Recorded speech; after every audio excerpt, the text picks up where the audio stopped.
Всем привет! Привет, дорогие друзья! Это Ярослава, и это наши традиционные видео, где мы обсуждаем, как наши дела, что происходило в прошлом месяце, какие у нас планы на будущее, и, конечно, практикуем наш русский язык. Поэтому вы можете написать в комментариях о своих планах. Я с удовольствием почитаю, какие у вас планы на этот 2024 год. Думаю, нам нужно все обсудить. Во-первых, давайте начнем с самого очевидного. Я в новой квартире. Та-дан! Я все еще в Буэнос-Айресе, и я думаю, что я буду здесь до конца мая, а потом поеду в Россию. Пока план такой. Но я переехала в другую квартиру, и вы видите, что вот этот шкаф одна из причин, почему я переехала сюда. Это квартира одной женщины, она уже в возрасте, скажем так, не молодая женщина. Ну, я, в принципе, тоже не молодая женщина. Поэтому я подумала, что мне будет здесь интересно. И я подумала, что мне будет здесь комфортно. Смотрите, что я нашла на полке. Книга называется «Научи себя русскому». Да. Я знаю, что я не единственный человек в мире, который обожает разные старые книги, потому что в них есть история. И видно, что эти книги жили долгую жизнь, во-первых. Во-вторых, мне нравится, что вещи продолжают использоваться. Но вот посмотрите, кто-то читал это все и подчеркивал, и проверял себя. Здесь нигде не указан, какой год, но написано, что впервые это издание было напечатано в 43-м. This impression. Я не знаю, что это значит. Может быть, этот экземпляр в 58 году был напечатан. В общем, скажите, пожалуйста, что значит this impression? Это версия? Ну ладно. В любом случае, когда я смотрю на эту книгу, то я вижу историю, я вижу жизнь. А здесь даже указаны буквы из дореформенного алфавита. И одна из первых глав — курсив. Я думаю, что сейчас, наверное, ни в одной книге, ни в одном учебнике современном вы не встретите курсив. Может быть, немного где-то, но во всех старых изданиях курсиву уделяется очень много внимания. И если я уже начала с книгами, то давайте и продолжим. Еще я нашла здесь вот эту книгу на французском. Достоевский, «Преступление и наказание», очевидно. Я не знаю французского, но было приятно видеть. Потом и эту книгу я решила взять себе почитать, которая называется «Клинок», «Кубок и клинок». Я слышала про эту книгу, но я не помню где, и я не помню в каком контексте, но я так думаю, что это про мужское и женское начало в истории и в культуре. Я так предполагаю, клинок и кубок. О чем еще может быть речь? Не о средневековье же, правильно? Давайте закончим с книгами, которые у меня здесь есть. Я в Буэнос-Айресе сходила в Русский дом. Русский дом — это дом культуры, дом русской культуры. И там есть библиотека. И я взяла 3 прекрасных книжки Анны Каренина. Один мой студент мне очень-очень рекомендовал, очень-очень советовал, спасибо ему большое, потому что я, скажу честно, я не читала Анну Каренину. Не знаю почему. Я читала «Войну и мир», и мне почему-то всегда казалось, что «Война и мир» — это смесь глубокого, исторического, монументального контекста и светской жизни. И поэтому я думала, что это, если не интереснее, то хотя бы что-то более глобальное.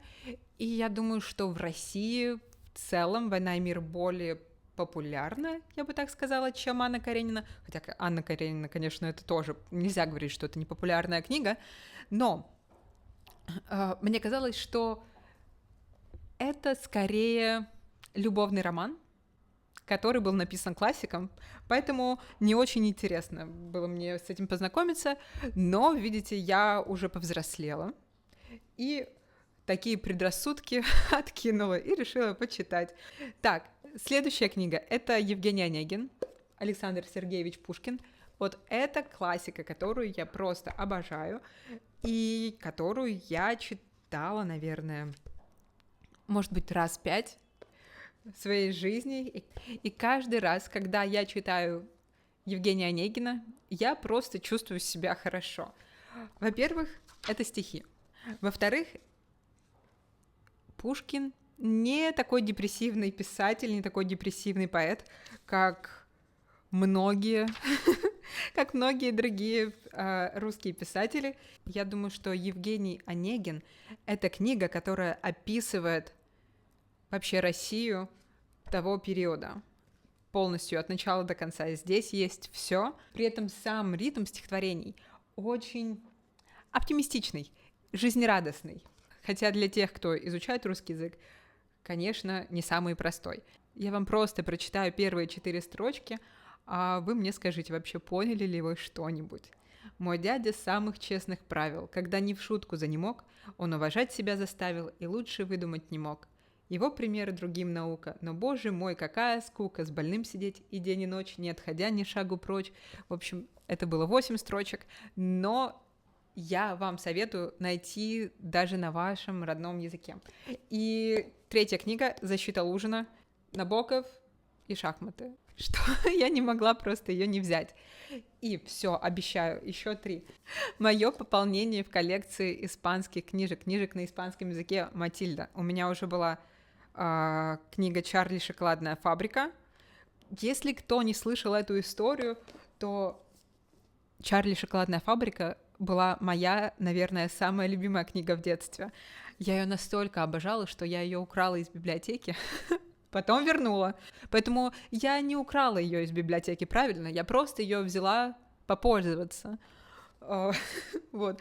Но «Матильду» я не читала, но фильм мне нравится, мне кажется, он очень смешной. И да. И последняя книга, которую я сейчас слушаю, не читаю, это «Гарри Поттер». Сегодня я закончила 4-ю книгу, поэтому, если вы думали, где я была все это время, вот это был мой досуг. А сейчас давайте вернемся к нашему прошлому году, к нашему будущему году. Вспомним, что было, подумаем о том, что будет, и напишите прямо сейчас какие-то 3 вещи, которые с вами произошли в прошлом году, и что вы хотите, чтобы было в прошлом году, и обсудим. А пока я буду говорить про мой 2023 год. Еще, конечно, из главных событий это приезд в Аргентину. Как я сюда приехала в марте, так я и осталась. План был остаться всего на 3 месяца, ну, как обычно. Но кто бы мог подумать, что здесь окажется так круто. Но все равно я чувствую, что время скоро подходит к концу. Ну как скоро? Через полгода. Что нужно поехать домой, что нужно поехать дальше. У меня огромные планы на Юго-Восточную Азию, Таиланд, Вьетнам, Индонезия и вообще разные страны того региона. Поэтому оставайтесь на канале. Вас ждут влоги из России, вас ждут влоги меня из-под пальмы. Я надеюсь, что будет классно и весело.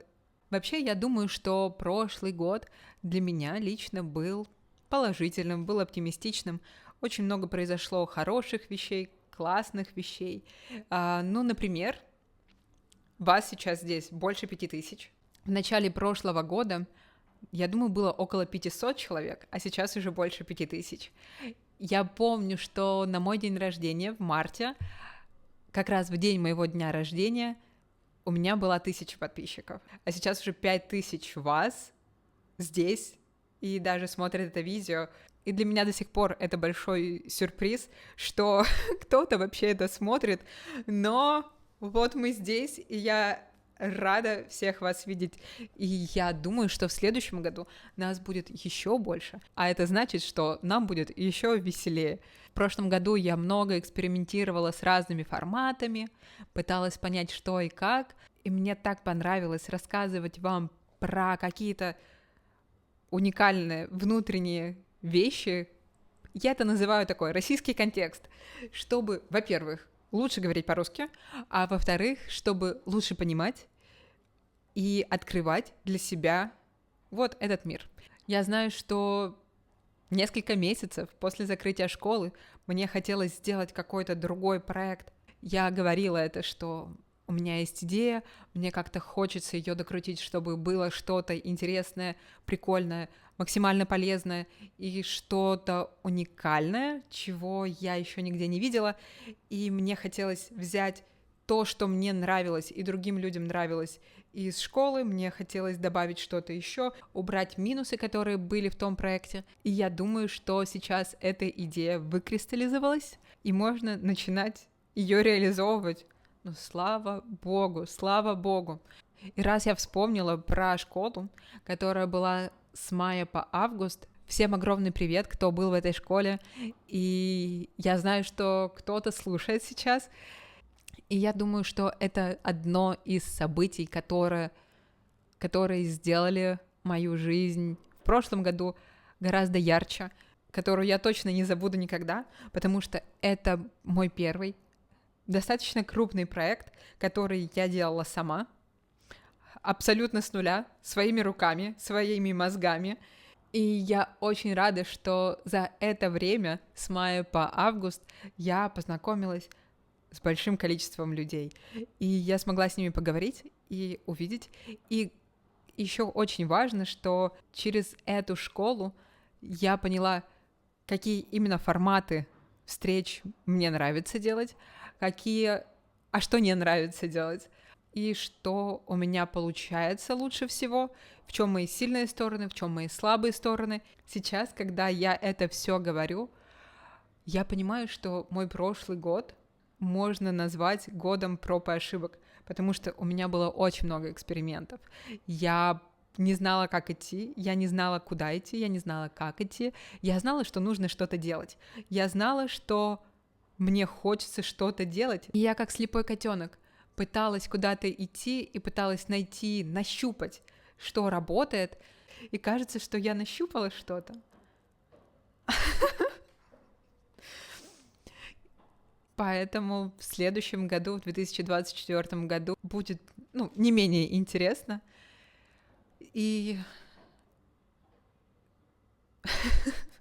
я как-то даже растрогалась, если честно. И я надеюсь, что в следующем году будет меньше проб, меньше ошибок, а больше классных результатов. И последнее, что я, наверное, хочу сказать. На последней неделе 2023 года я удалила социальные сети, потому что почему бы и нет, правильно? По-моему, я уже где-то говорила, что я планирую, я это сделала, и я чувствую себя, наверное, самым счастливым и самым свободным человеком. И я вам обещала, и себе обещала, и мне хочется это сделать. И писательский марафон, и шахматы. Поэтому в описании и в закрепленном сообщении есть специальная ссылка для вас. И до скорой встречи. Напишите, как у вас дела. Все, пока-пока.